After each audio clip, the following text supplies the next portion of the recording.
How's it going? Still sitting out here in my man cave, chilling out, thinking of stuff. I started another project yesterday. I sorted out my McCulloch 250 and 1-53. Couple of atom chips. The 250, the Mac 250, so blue wire, earth, white wire to the coil where the points wire used to go. The 153, I wired it up exactly the same. It'd spark with the plug out. As soon as I put the plug in, nothing. This was by hand, just flicking around with my finger, the flywheel, just flick it like that. It was sparking. So I put the plug back in, put the starter back on. That's 5 minutes, 10 minutes worth. You got the two nuts that come out of the case on the bottom of the starter, and the top ones are captive because they can't fall out. All that jazz, line all the starter up and everything, put it all down, put the plug back in, give it a squirt of some flammable lubricant or a little primer fuel. Nothing. I thought, oh well, it must be that dry. I'll give it another squirt. Nothing. Pulled the plug out. It's dry. Okay, it must be a fairly dry machine because I don't know when it was ever sparking last. I did clean the points before I went the ignition chip route. Nothing. They're still there. They're still hooked up. I do have a spare condenser there that's off a PM 270 or a 370, the two Canadian types. So when the plug was still dry, I give it another squirt, put the plug back in, still nothing. So I got my spark tester out. It's lighting up. Why isn't it running?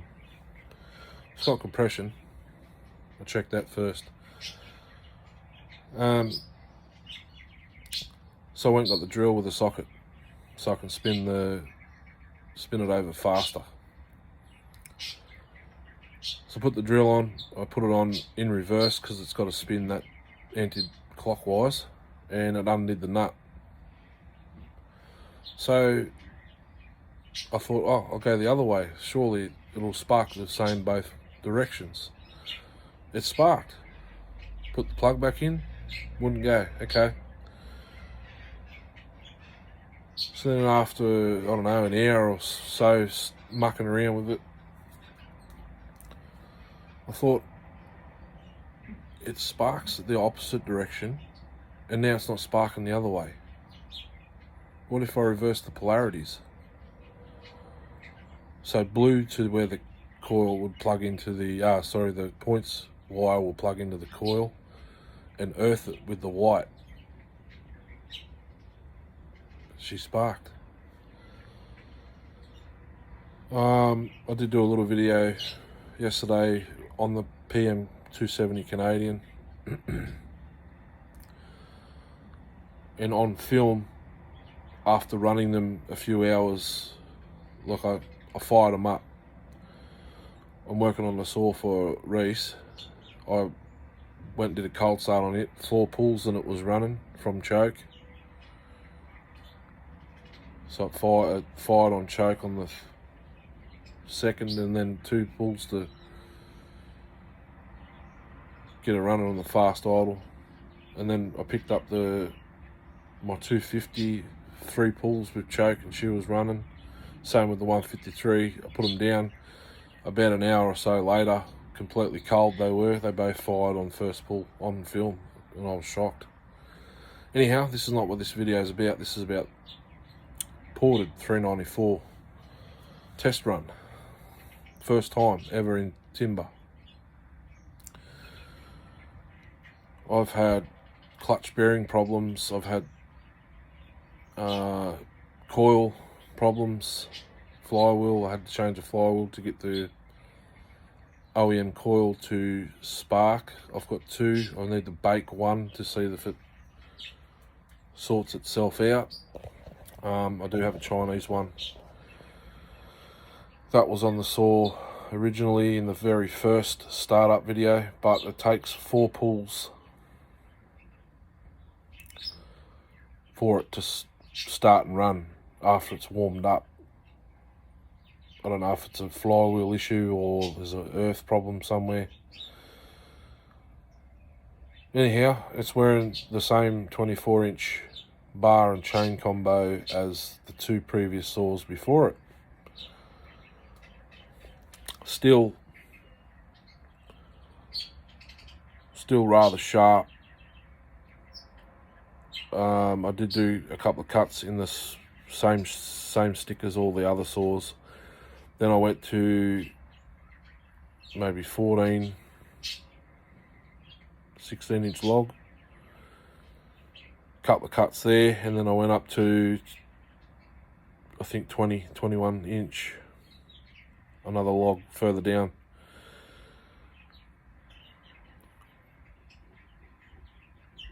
It's hard to describe. It is stronger than my stock high top 394, but I think the chain needed to be sharper, although the timber does get drier and drier as I keep cutting. Excuse me a sec.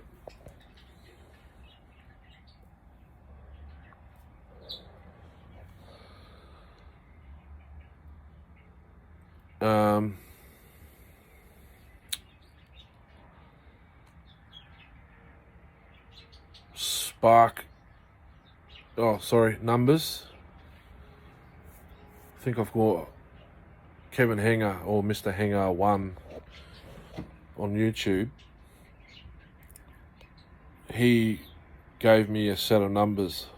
I asked him what do you think a good hot rod 394 number would be, and he gave me the numbers, and I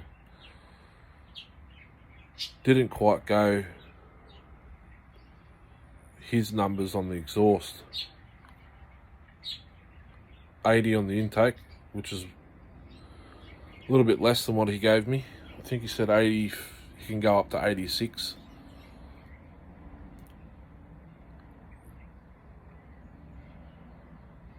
Sorry about that notification. He said 86, you can go up to 90. What did he say on the exhaust? I forget now, but I think I'm 99 on the exhaust, no base gasket, 27 degrees of blowdown,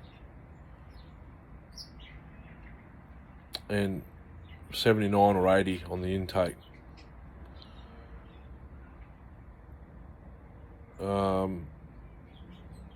Excuse me, I took about 9 degrees off the intake with my shaping. Transfers, excuse me, I just took that little square ridge off. It's like it's 372 top end, just bigger. Reshaped the exhaust, roof, polished it, not mirror finish, but with a sanding wheel on my Fordham, like a flapper disc, but the fixed round one. Muffler still has the factory exit port, but I put a 3/4 pipe in front of it. Repainted it. It's only it only has the 3 or 4 springs, whatever they are. It's missing all the AV, the rubbers. It was another bucket of bolts saw donated by Reese. OEM top end, piston and rings was scored I think Reese serviced the cylinder. I don't think I did that. The rings were stuck in the piston. The piston had some light scoring. I did sand them with emery cloth. I got the rings free. So sanded on those a little bit to get the deep scratches out. Well, not the deep scratches, you know what I mean. The rings were stuck in the landings. The piston was scored. It's all been serviced by me with emery cloth and WD-40, Aussie made product.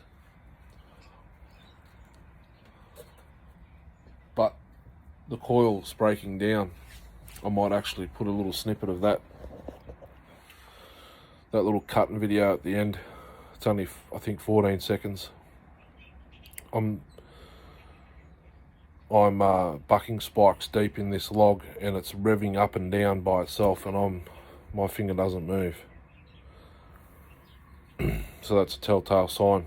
If not, and someone knows what it is, chuck it in the comments. But from what I've seen and heard, that's a telltale sign the coil's going bad. Anyhow, hope you enjoy. I like my 394s. I wouldn't mind building a 390, turning one into a 395, I should say.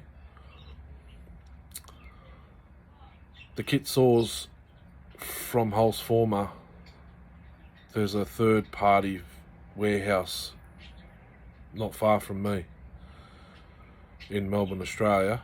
420 something, or spent between $400 and $500 for a kit saw, or the pre-built saw. Pre-built's cheaper than the kit. The 288 XP kit's $390 something. But I got a mate that's got all the bits I'm going to need to turn a 394 into a 95 if I choose to go that direction. So, excuse me. Hope you enjoy 394 in action for the first time. I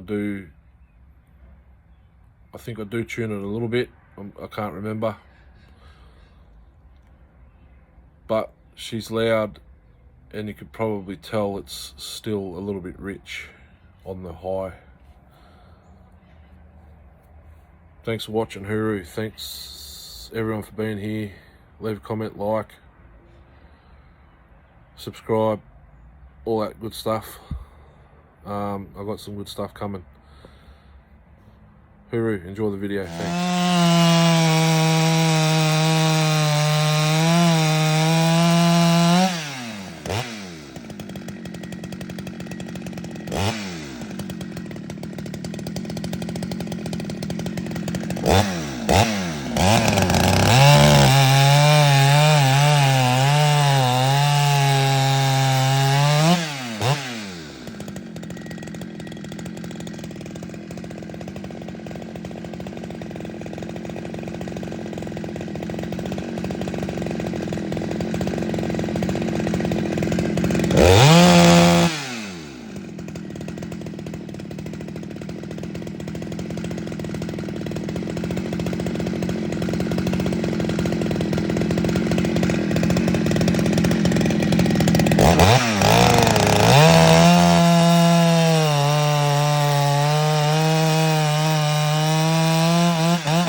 Wow.